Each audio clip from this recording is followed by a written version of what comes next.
مبارک عمل تھا، خدا کی رضا تھی، نبی اور صدیق اکبر کی ہجرت۔ نبی کریم صلی اللہ علیہ وسلم نے فرمایا کسی عورت سے نکاح ان 4 باتوں میں سے کسی بات کی وجہ سے کیا جاتا ہے۔ نمبر 1 اس کی خوبصورتی کے بنا پر، نمبر 2 اس کے مال کی وجہ سے، نمبر 3 اس کے حسن و اخلاق کی وجہ سے، نمبر 4 اس کی دینداری کے پیش نظر۔ تم ایسی عورت کا انتخاب کرو جو دیندار ہو اور اچھے اخلاق والی ہو۔ نبی کریم صلی اللہ علیہ وسلم نے فرمایا دنیا ایک پونجی ہے اور اس کی بہترین پونجی نیک عورت ہے۔ نبی کریم صلی اللہ علیہ وسلم نے فرمایا جو آدمی ماں باپ کی نافرمانی کرے اس سے کہا جاتا ہے کہ تو جو چاہے عبادت کر، تیرے گناہ معاف نہیں ہو سکتے، اور جو آدمی ماں باپ کی فرما برداری کرے اس سے کہا جاتا ہے کہ تو جو گناہ چاہے کر، تیرے گناہ ہر حالت میں معاف کیے جائیں گے۔ نبی کریم صلی اللہ علیہ وسلم نے فرمایا جو آدمی اپنے ماں باپ کے مرنے کے بعد ان کا قرض ادا کر دیتا ہے اور ان کی مانی ہوئی بات کو پوری کر دیتا ہے، وہ اگرچہ زندگی میں ان کا نافرمان رہا ہو پھر بھی اللہ کے نزدیک ان کا فرما بردار سمجھا جائے گا۔ اور جو آدمی اپنے ماں باپ کے مرنے کے بعد نہ ان کا قرض ادا کرتا ہے اور نہ ہی ان کی مانی ہوئی منت کو پورا کرتا ہے، وہ اگرچہ زندگی میں ان کا فرما بردار رہا ہو پھر بھی وہ اللہ کے نزدیک نافرمان سمجھا جائے گا۔ نبی کریم صلی اللہ علیہ وسلم نے فرمایا 3 آدمی ایسے ہیں کہ قیامت کے دن اللہ تعالیٰ ان کی طرف رحمت کی نظر سے دیکھے گا بھی نہیں۔ والدین کی نافرمانی کرنے والا، نمبر 2 شراب کا عادی، نمبر 3 دے کر احسان جتلانے والا۔ نبی کریم صلی اللہ علیہ وسلم نے فرمایا باپ کے دوستوں کے ساتھ نیکی سے پیش آنا خود باپ کے ساتھ نیکی سے پیش آنا ہے۔ نبی کریم صلی اللہ علیہ وسلم نے فرمایا کوئی مومن کسی مومنہ بیوی سے بغض نہ رکھے، اگر اسے بیوی کی ایک عادت ناپسند ہے تو دوسری پسند ہوگی۔ نبی کریم صلی اللہ علیہ وسلم نے فرمایا بیوی کا تم پر یہ حق ہے کہ خود کھاؤ تو اسے بھی کھلاؤ، جب خود پہنو تو اسے بھی پہناؤ، اس کے چہرے پر نہ مارو اور اسے برا بھلا نہ کہو، اور ناراضگی کی وجہ سے اس سے الگ ہو کر رات نہ گزارو مگر ایک ہی گھر میں۔ نبی کریم صلی اللہ علیہ وسلم نے فرمایا مسلمانوں جب تم میں سے کوئی کسی عورت کے ساتھ شادی کرنا چاہے تو اس کو آنکھ سے دیکھ لینے میں کوئی مذائقہ نہیں ہے۔ نبی کریم صلی اللہ علیہ وسلم نے فرمایا مسلمانوں نکاح کا اعلان کیا کرو اور نسبت کو پوشیدہ رکھا کرو۔ نبی کریم صلی اللہ علیہ وسلم نے فرمایا عورتوں کی دینداری کے مقابلے میں ان کی خوبصورتی کو ترجیح نہیں دینی چاہیے۔ نبی کریم صلی اللہ علیہ وسلم نے فرمایا مسلمانوں ان عورتوں سے جن کی شادی کی جائے ان کی رضامندی اور منظوری حاصل کر لیا کرو۔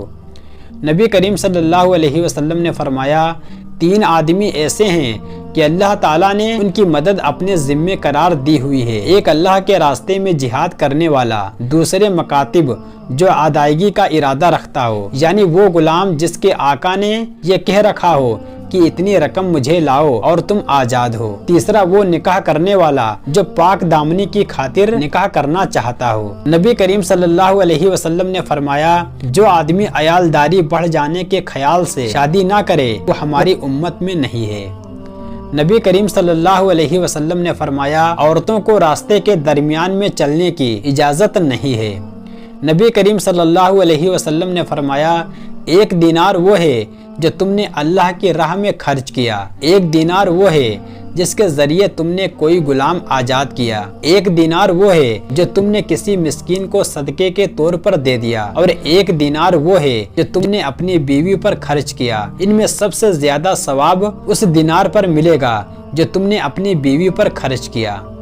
نبی کریم صلی اللہ علیہ وسلم نے فرمایا لوگوں میں بدترین شخص وہ ہے جو اپنے گھر والوں کے حق میں تنگی کرنے والا ہو۔ نبی کریم صلی اللہ علیہ وسلم نے فرمایا جس شخص کے پاس 2 بیویاں ہوں اور وہ ان کے درمیان عدل و انصاف سے کام نہ لے تو وہ قیامت کے دن اس حالت میں آئے گا کہ اس کے بدن کا ایک حصہ گرا ہوا ہوگا۔ نبی کریم صلی اللہ علیہ وسلم نے فرمایا دنیا کی چیزوں میں سب سے اچھی چیز نیک بخت بیوی ہے۔ نبی کریم صلی اللہ علیہ وسلم نے فرمایا جو شخص کسی عورت سے کم یا زیادہ مہر پر نکاح کر لے اور دل میں اس کی ادائیگی کا ارادہ نہ ہو تو اس نے اپنی بیوی کو دھوکہ دیا۔ اس کے بعد اگر وہ اپنی بیوی کا حق مہر دیے بغیر مر گیا تو قیامت کے روز اللہ سے زانی ہو کر ملے گا۔ نبی کریم صلی اللہ علیہ وسلم نے فرمایا مومنوں میں سب سے مکمل ایمان ان لوگوں کا ہے جو خوش اخلاق ہوں، اور تم میں سب سے بہتر وہ لوگ ہیں جو اپنی عورتوں کے لیے دوسروں سے بہتر ہوں۔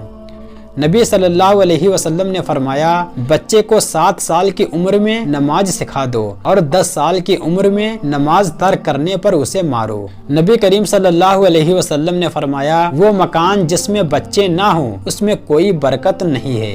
نبی صلی اللہ علیہ وسلم نے فرمایا جو عورت خوشبو لگا کر مسجد میں جاتی ہے اس کی نماز قبول نہیں ہوتی۔ نبی صلی اللہ علیہ وسلم نے فرمایا اللہ نے جس آدمی کو اچھی صورت اور اچھی سیرت اور نیک بخت بیوی اور فیاضی کی عادت عطا کی ہے تو اس کو دنیا اور آخرت کی خوبیاں عطا کی ہیں۔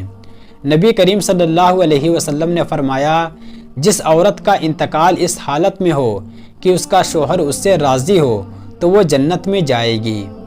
نبی کریم صلی اللہ علیہ وسلم نے فرمایا تمہارا شوہر تمہاری جنت اور جہنم ہے، یعنی اطاعت کرو تو جنت ورنہ جہنم کا سبب ہے۔ نبی کریم صلی اللہ علیہ وسلم نے فرمایا اگر میں کسی انسان کو دوسرے انسان کے آگے سجدہ کرنے کا حکم دیتا تو عورتوں کو حکم دیتا کہ وہ اپنے شوہروں کو سجدہ کرے، اس لیے کہ اللہ نے شوہروں کا بڑا حق رکھا ہے۔ نبی کریم صلی اللہ علیہ وسلم نے فرمایا عورت پر سب سے بڑا حق اس کے شوہر کا ہے اور مرد پر سب سے بڑا حق اس کی ماں کا ہے۔ نبی کریم صلی اللہ علیہ وسلم نے فرمایا مسلمانوں تم میں اچھے وہ ہیں جن کا برتاؤ اپنی بیویوں کے ساتھ اچھا ہو۔ نبی کریم صلی اللہ علیہ وسلم نے فرمایا سب سے برا آدمی وہ ہے جو اپنی بیوی کو تنگ رکھتا ہو۔ نبی کریم صلی اللہ علیہ وسلم نے فرمایا مسلمانوں اپنی بیویوں کے ساتھ برتاؤ کرنے میں اللہ سے ڈرتے رہا کرو۔ نبی کریم صلی اللہ علیہ وسلم نے فرمایا مسلمانوں سفید کپڑے پہنا کرو کیونکہ وہ پاک اور پاکیزہ ہوتے ہیں اور انہی میں اپنے مردوں کو کفنایا کرو۔ نبی کریم صلی اللہ علیہ وسلم نے فرمایا دنیا میں ریشم صرف وہ مرد پہنتا ہے جس کا آخرت میں کوئی حصہ نہیں ہوتا۔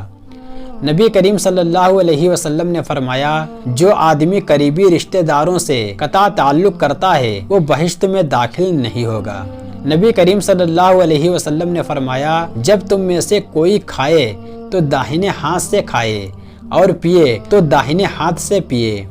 نبی کریم صلی اللہ علیہ وسلم نے فرمایا اللہ تعالیٰ بندے کی اس بات سے خوش ہوتا ہے کہ وہ کوئی چیز کھائے تو اللہ کا شکر ادا کرے اور کوئی چیز پیے تو اللہ کا شکر ادا کرے۔ نبی کریم صلی اللہ علیہ وسلم نے فرمایا مسلمانوں تم میں کوئی ایسا نہ ہو جو اولاد کی خواہش نہ رکھتا ہو، کیونکہ جب کوئی آدمی مر جاتا ہے اور اس کی اولاد نہیں ہوتی اس کا نام مٹ جاتا ہے۔ نبی کریم صلی اللہ علیہ وسلم نے فرمایا جو مسلمان اپنی لڑکی کی عمدہ تربیت کرے اور اس کو عمدہ تعلیم دے اور اس کی پرورش کرنے میں اچھی طرح صرف کرے وہ دوزخ کی آگ سے محفوظ رہے گا۔ نبی کریم صلی اللہ علیہ وسلم نے فرمایا مسلمانوں اپنی اولاد کی تربیت اچھی طرح کیا کرو۔ نبی کریم صلی اللہ علیہ وسلم نے فرمایا والد جو عمدہ سے عمدہ چیز جو اپنی اولاد کو دے سکتا ہے وہ عمدہ تربیت ہے۔ نبی کریم صلی اللہ علیہ وسلم نے فرمایا چھوٹے بھائیوں پر بڑے بھائیوں کا ایسا ہی حق ہے جیسے باپ کا بیٹے پر۔